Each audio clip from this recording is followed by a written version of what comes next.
తెలంగాణ రాష్ట్రం ఖమ్మం జిల్లా మధిరలో రాజకీయ ఉద్రిక్తతలు తీవ్ర స్థాయికి చేరాయి.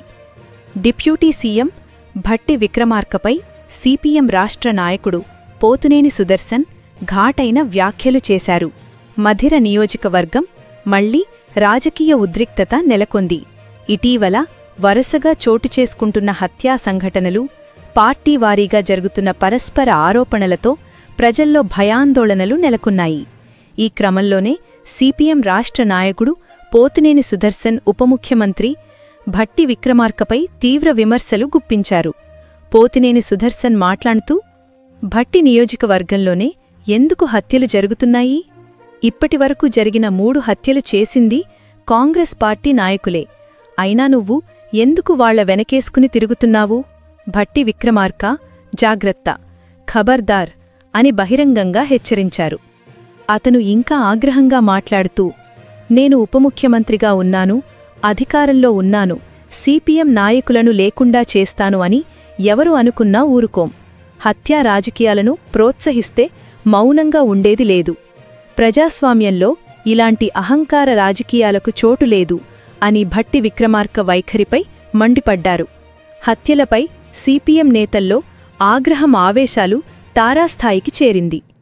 మధిర నియోజకవర్గంలో గత కొన్ని నెలలుగా చోటుచేసుకుంటున్న రాజకీయ హత్యల పరంపరపై సిపిఎం గళం విప్పింది.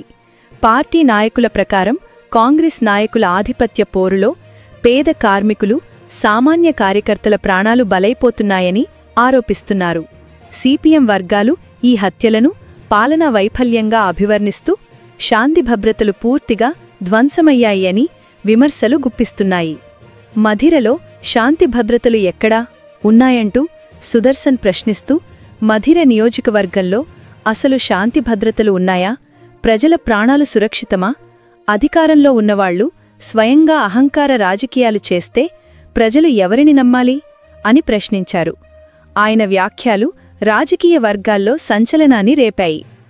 కాంగ్రెస్ నేతలు మౌనంగా ఉన్నారంటూ ప్రతిపక్ష నేతలు ఆగ్రహం వ్యక్తం చేస్తున్నారు. ఈ వ్యాఖ్యలపై ఇంకా డిప్యూటీ సీఎం భట్టి విక్రమార్క స్పందించలేదు. అయితే కాంగ్రెస్ వర్గాలు ఈ ఆరోపణలను ఆధారరహితమైనవిగా పేర్కొన్నాయి. ప్రతిపక్ష పార్టీలు మాత్రం మధిరలో హత్యా రాజకీయాలు నడుస్తున్నాయని, ప్రభుత్వం చొరవ చూపాలి అని డిమాండ్ చేస్తున్నాయి. ప్రజల్లో ఆందోళన వ్యక్తం కాకుండా పోలీస్ విజిలెన్స్ పెంచింది. ఇకపోతే హత్యల పరంపరతో మధిరా పట్టణం మరియు పరిసర గ్రామాల్లో ఉద్రిక్త వాతావరణం నెలకొంది. పోలీసులు అదనపు బలగాలను మోహించి రాత్రిపూట పహారా కట్టిస్తున్నారు. పోలీసులు ఎవరికి మద్దతు లేకుండా కఠిన చర్యలు తీసుకుంటామని చెబుతున్నప్పటికీ ప్రజల్లో భయం మాత్రం తగ్గడం లేదు. మధిరలో జరుగుతున్న ఈ రాజకీయ సంఘటనలు తెలంగాణ రాజకీయాల్లో పెద్ద చర్చనీయాంశమయ్యాయి. ఒకవైపు అధికార కాంగ్రెస్ వర్గాల్లో అసహనం, మరోవైపు సిపిఎం వంటి పార్టీలు తీవ్ర విమర్శలు చేస్తుండటంతో పరిస్థితి మరింత వేడెక్కింది.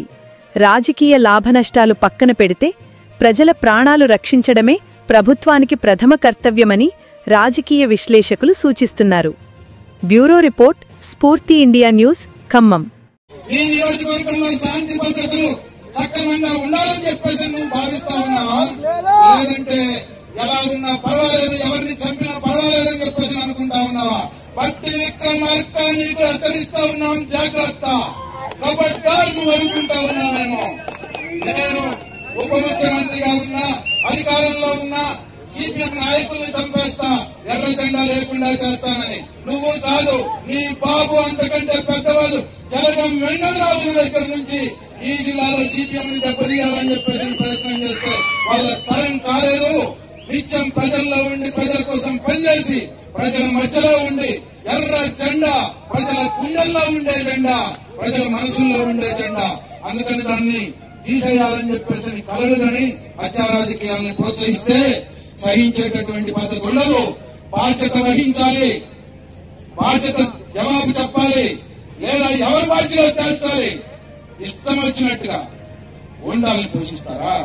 రౌడీలను పోషిస్తారా? ఎంతకాలం ఈ రౌడీలు, గుండాలు మన నియోజకవర్గంలో రాజ్యం వెళ్తారు?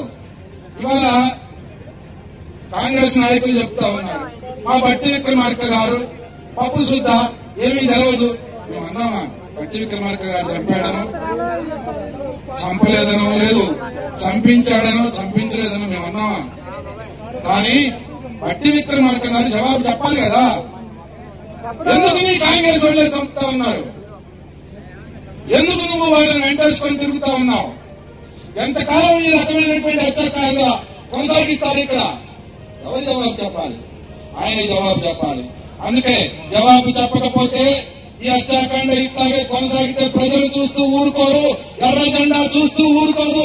ఎట్లా బుద్ధి చెప్పాలో, ఎట్లా పగ ప్రతీకారం తీర్చుకోవాలో అట్లా ఖచ్చితంగా పగ ప్రతీకారం తీర్చుకుంటారు ప్రజలు అని చెప్పేసి ఈ సందర్భంగా హెచ్చరిస్తా ఉన్నాం. తగిన పద్ధతుల్లో శాంతి భద్రతలను కాపాడడంలో పోలీసులు వ్యవహరించకపోతే శాంతి భద్రతల పరిస్థితి సక్రమంగా ఉండకుండా అల్లకల్లోలం తలెత్తే అవకాశం ఉంటుంది. అందుకనే పోలీసు వారిని కోరుతా ఉన్నాం, అధికార పార్టీ ఒత్తిడికి లోనయ్యి ఇప్పుడు వాళ్ళ చర్యలు వాళ్ళ